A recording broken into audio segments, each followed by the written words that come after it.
이제 여름에도 한참 더위가 무르익었고 요사이는 휴가철이 되어서 고속도로가 붐빕니다.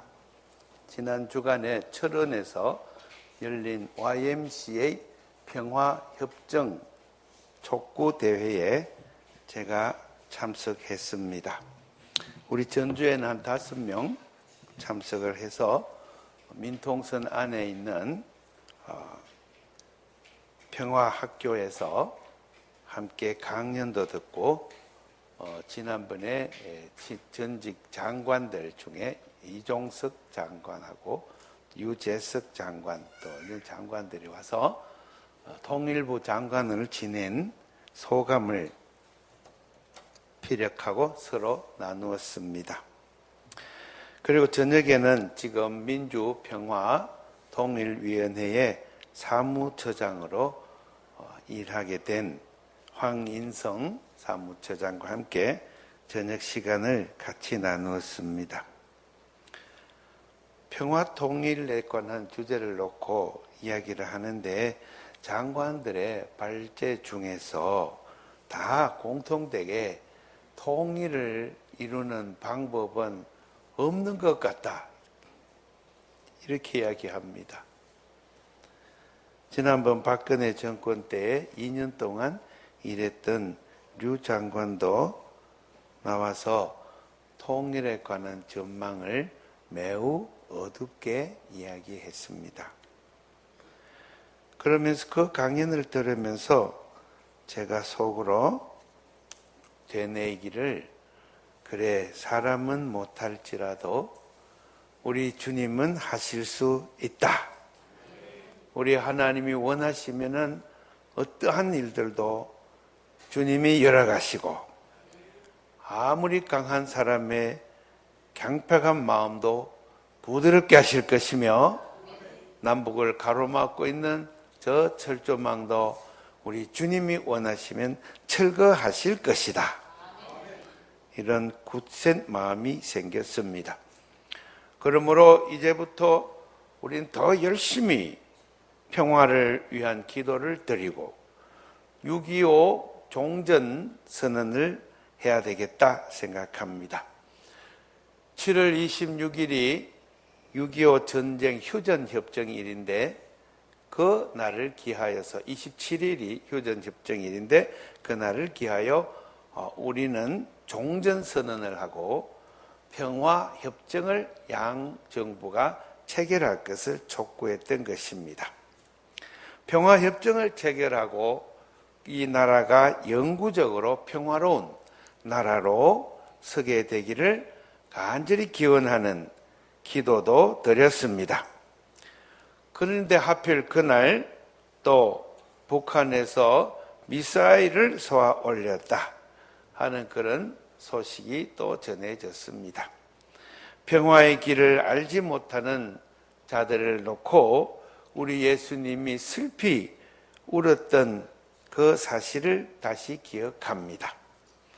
우리는 모두가 힘에 기초해서 서로의 균형된 힘의 관계 속에서 평화가 이루어진다고 하는 잘못된 생각을 갖고 있습니다.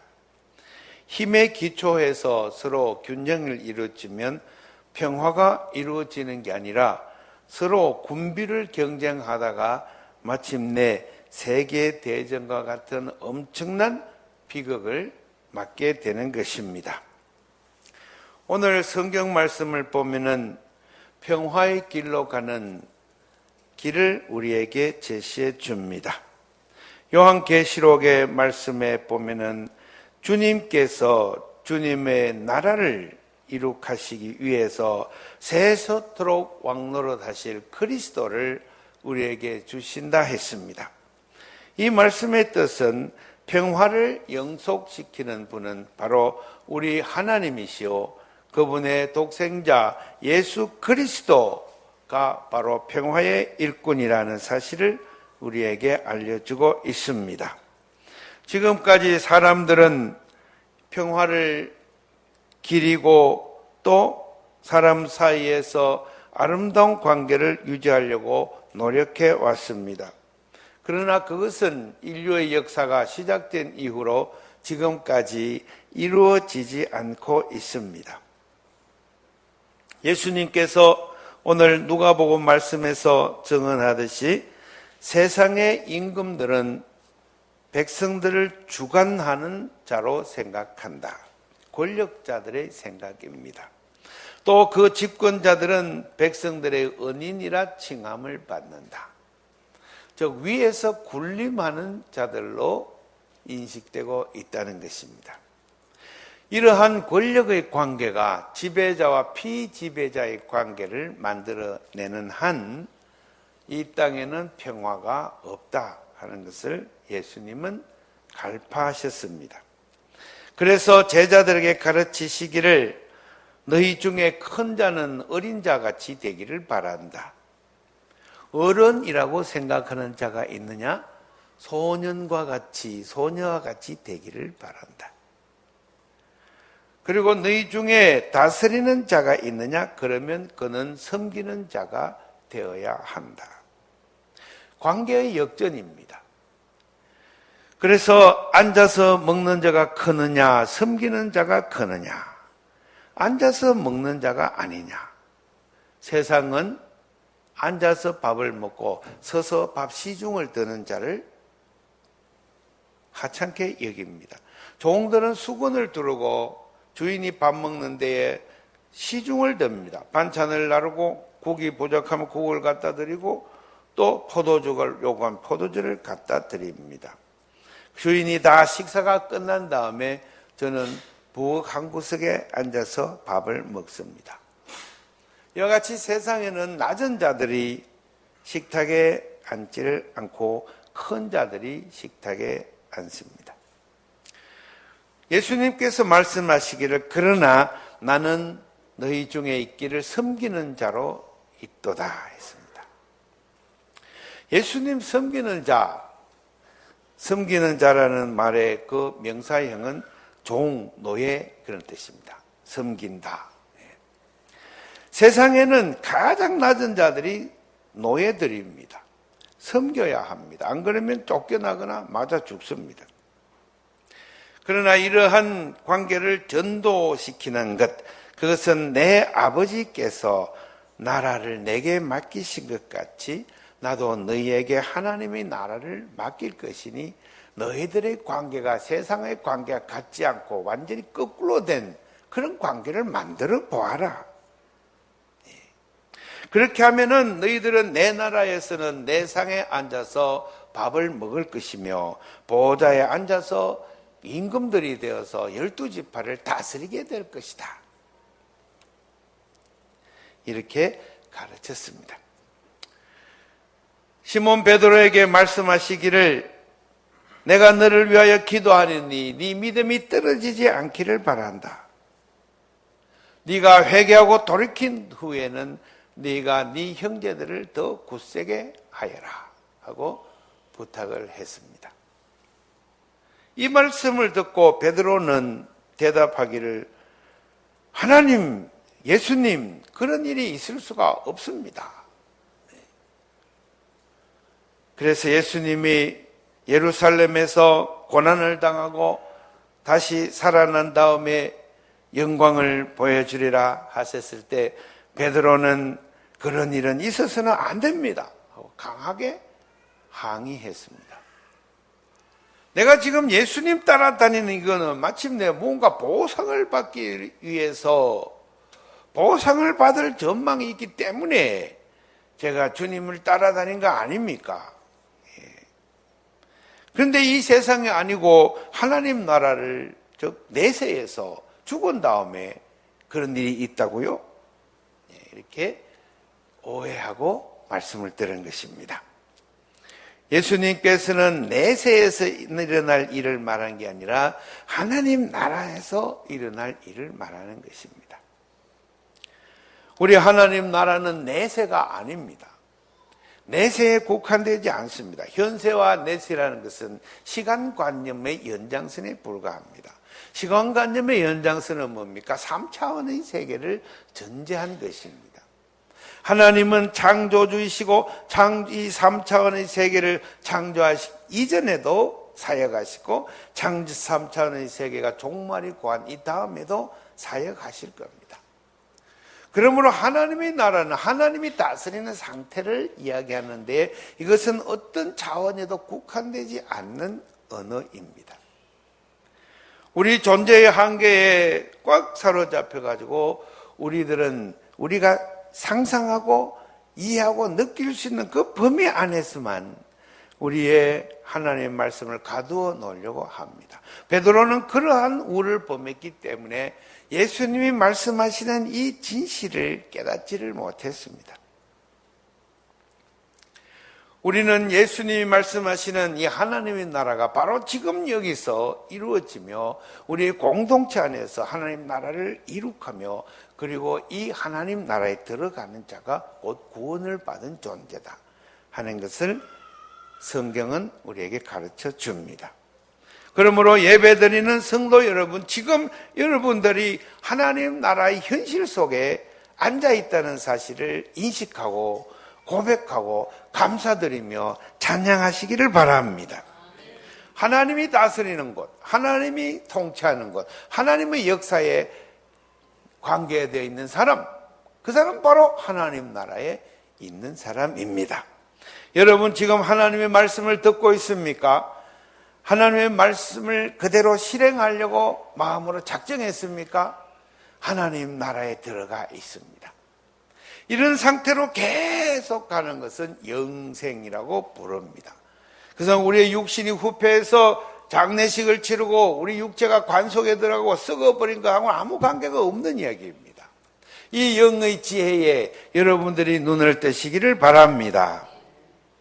나는 하나님의 나라에 들어가 삽니다.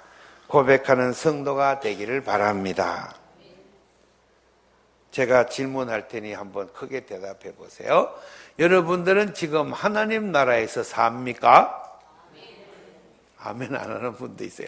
약간 아리까리해서 내가 지금 세상에 사는데 무슨 하나님 나라에 산다는 거야? 죽어야 하나님 나라 가는데 영혼이 구원받는다고 그렇게 말했는데 영혼 그것은 죽은 뒤에 유체 이탈로 빠져나가는 그런 게 아니에요. 그거는 헬레니즘에서 말하는 플라톤 또 아리스토텔레스 특히 니오 플라토니즘에서 말하는 영혼관이에요. 그러나 성경의 영혼관은 그게 아니에요. 우리 온 존재를 가리키는 거예요. 우리 모든 존재가 구원받는 거예요. 그래서 우리가 지금의 생각으로는 지금의 지식으로는 다 이해할 수가 없어요. 경험의 세계를 훨씬 뛰어넘는 하나님의 계시의 말씀이기 때문에 그래요. 그래서 하나님이 계시의 말씀이 선포될 때는 우리가 할 수 있는 유일한 응답은 뭐예요? 아멘이에요. 믿음으로 응답해야 될 줄로 믿습니다. 그래서 오늘 말씀 32절에 베드로야 시몬아 시몬아 네 믿음이 떨어지지 않기를 내가 기도한다 그랬습니다. 믿음이 떨어지면 어떻게 됩니까? 기적을 안 믿습니다. 기도할 때 기적을 믿지 않고 기도합니다. 합리주의에 갇혀 있습니다. 경험의 세계 안에 갇혀 있습니다. 설마 그런 일이 일어나려고 이렇게 지레 믿지 않고 기도합니다. 그 기도는 응답되지 않습니다. 믿음이 떨어져 있기 때문에 그렇습니다. 우리 하나님 앞에 바로 서는 사람들은 믿음의 사람들입니다. 오늘 시편 15편에 여호와여 주의 장막에 머무는 자가 누구입니까? 주의 성산에 사는 자가 누구입니까? 이렇게 질문을 했습니다. 그런데 여기 12가지 항목으로 시편의 저자는 이야기합니다. 이런 행동을 하는 사람이 바로 여호와 하나님의 처소의 성산에 거하는 자입니다. 무슨 말입니까? 구원받은 백성입니다. 하나님 나라에 들어가 있는 사람들입니다. 그렇게 고백하는 거예요. 하나하나 살펴볼까요? 첫째, 정직하게 행동하는 사람. 히브리 말로 야사르라는 말은 정직하다는 말인데 이걸 우리말로 더 표현하면 올바르게입니다. 올바르게. 바르게 행동하는 사람입니다. 비뚤어진 일을 적당히 하고도 슬쩍 넘어가는 사람이 아닙니다. 일을 하되 올바르게 바르게 행동하는 사람.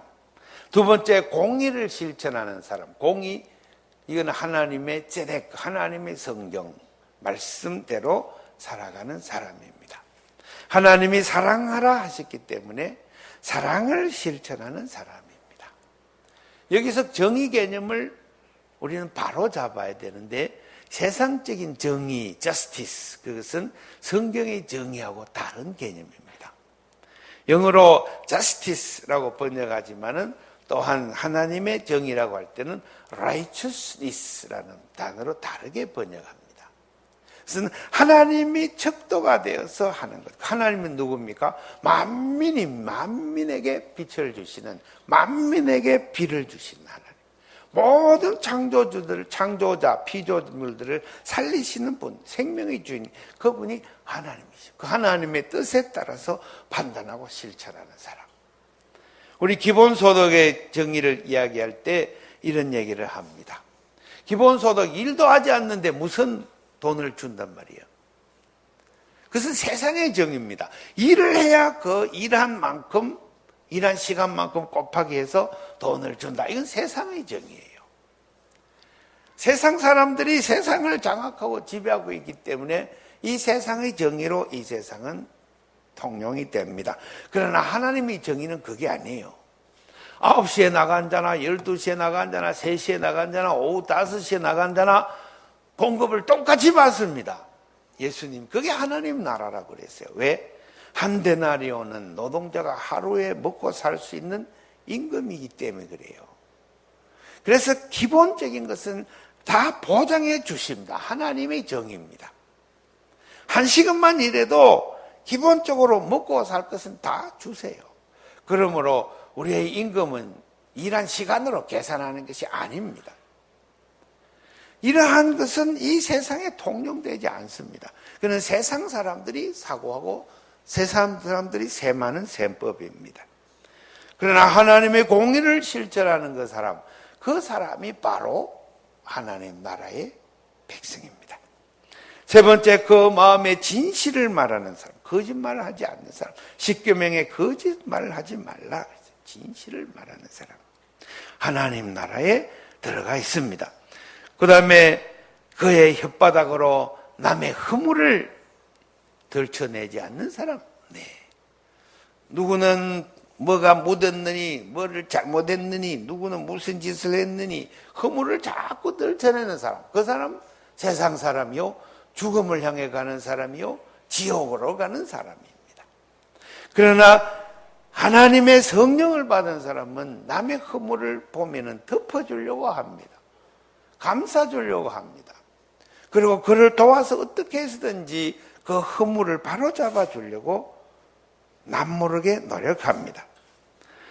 이러한 사람은 이웃에게 악을 행하지 않습니다. 악행을 하지 않습니다. 주먹질을 하지 않습니다. 때리지 않습니다. 폭력을 행하지 않습니다. 욕을 하지 않습니다. 그래서 그러한 사람은 이웃을 비방하지 아니하며 그랬습니다. 비방한다는 건 뭡니까? 터무니없는 말로 상대방을 깎아내리는 것입니다. 저 사람은 테니스를 잘 친다 그러면은 막 칭찬하면 되잖아요. 근데 꼭 그 중에 흠을 잡아서 이야기합니다. 테니스는 잘 치는데 탁구는 못 친다. 이렇게 꼭 흠을 잡아갖고 흠이 많잖아요. 사람들은 누구나 다 흠이 많아요. 목사도 흠이 많습니다. 장로님도 흠이 많고 권사들도 흠이 많아요. 교회 가면은 다 천사인 줄 알았는데 예수 믿는 사람이 그러면 되느냐? 꼭 잘못한 것만 봐가지고 비방하다가 교회 생활을 못하게 돼요. 에이, 그런 교회 나 안 나간다. 네. 장로가 그럴 수 있느냐? 이러면서. 네. 그리고 구원을 받지 못하죠. 구원을 받지 못하면 자기 손해지요. 그리고 그렇게 하나님 나라에 있던 사람은 망령된 자를 멸시합니다. 이거 어려운 말이에요. 하나님이 버린 사람, 하나님의 택함을 받지 못한 사람, 이런 사람은 가볍게 여겨요. 세상의 군왕들, 세상의 권력자들, 자기 힘으로 산다고 떵떵거리는 사람들, 이런 사람들을 가볍게 여겨요. 네. 그리고 여호와를 두려워하는 자를 존대한다. 경건한 자를 존대합니다. 그리고 우리 교회에 나오는 성도들이 성도들을 존대합니다. 지극히 존대합니다. 귀중합니다. 소중합니다. 어린 꼬마 하나라도 너무너무 소중하고 소중합니다. 그래서 존대합니다. 그리고 마음에 서운한 것은 해로울지라도 변개함이 없다 그랬습니다. 내가 해줘야지 해놓고 상황이 바뀌어갖고 이거 하면 내가 손해가 된다 싶으면 취소 안 해. 그런 게 없다 이것입니다. 한번 서운한 것은 끝까지 이룬다, 지킨다. 그리고 오늘 말씀의 10번째, 이자를 받으려고 돈을 꾸어주지 않는다. 무슨 말입니까? 돈을 꾸어주되 이자를 받지 않는다, 그 말입니다. 이자를 받으려고 돈을 꾸어주는 것, 세상의 당연한 이치입니다. 그러나 성경에는 이자를 받지 마라 그렇게 되어 있습니다. 그러나 현대사회의 모든 금융체제는 다 이자로 이루어집니다. 금융산업입니다. 특별히 영국 같은 나라는 전 세계에 해가 지지 않는 제국을 건설했던 나라요. 그 나라의 식민지들의 금융관계망을 구축해서 금융산업이 최고로 발달한 나라입니다. 이런 사회 속에서 이자를 받지 마라 하는 것은 참으로 어려운 이야기입니다. 그러나 그것은 세상 나라들이 하는 일입니다. 하나님 나라의 백성은 이자를 받으려고 돈을 꾸어주는 그 법이 없습니다. 그리고 마지막으로 뇌물을 받고 무죄한 자를 해치지 않는다. 이것은 판결 내리는 사람의 이야기입니다. 판사가 뇌물을 받는 법이 없어야 합니다. 그리고 약한 자, 무죄한 자를 억울하게 왜곡해서 심판한 일이 없어야 합니다. 이러한 자는 흔들리지 않고 여호와의 성산에 거하게 됩니다. 그래서 이렇게 하나님 나라를 건설하려고 우리 하나님께서 시내산에서 언약궤의 말씀을 주시고 그 언약궤를 바로 회막 안에 지성소에 모시고 대대로 하나님 나라를 건설하라고 이 땅에다가 교회를 세워주신 겁니다. 그런데 이스라엘은 그 일을 하지 못했습니다. 정직하게 행하려고 했으나 실패했습니다. 하나님의 공의를 실천하지 못했습니다. 마음의 진실을 말하려고 했지만 자꾸 엉뚱한 말이 나왔습니다. 남을 허물하지 않으려고 굳게 맹세했으나 그 다음날 남의 또 허물을 자꾸 말하게 되었습니다. 악을 행하지 않으려고 했는데 이웃을 해롭혔습니다. 비방하지 않으려고 했는데 입에서 남의 흉보는 말이 툭 튀어나왔습니다. 권력자들이 왔습니다. 굽신거렸습니다. 내 사랑하는 성도들 가운데 병약하고 가난한 형제를 은근히 멸시했습니다. 이러한 일들을 했습니다. 그래서 하나님 나라가 깨어졌습니다. 주의 성산에 거주할 수가 없었습니다. 예수님 오실 때까지 모든 계획은 다 실패가 되었습니다. 이사야 선지자는 이런 현실을 미리 내다보고 예언을 했습니다. 하나님께서 장차 한 왕을 세워서 너희에게 통치자로 보내주실 것이고 저가 너희를 정의로 다스릴 것이다. 누굽니까? 메시아입니다. 메시아 누굽니까? 예수 그리스도이십니다. 예수 그리스도를 보내줘서 너희들이 피할 그늘이 되게 하시고 폭풍우가 갇히면 너희들 그 폭풍을 해서 너희를 감추어주는 바위 그늘이 될 것이다. 너희들이 눈이 감겨 있는데 예수님이 오시면 너희 눈이 떠지게 될 것이요 막힌 귀가 확 뜨일 것이다. 그래서 하나님의 말씀이 막 들리기 시작할 것이다. 깨달음이 막 생겨날 것이다. 오늘 이사야서 32장 4절에 보면은 귀한 말씀이 있습니다. 조급한 자의 마음이 지식을 깨닫게 될 것이다.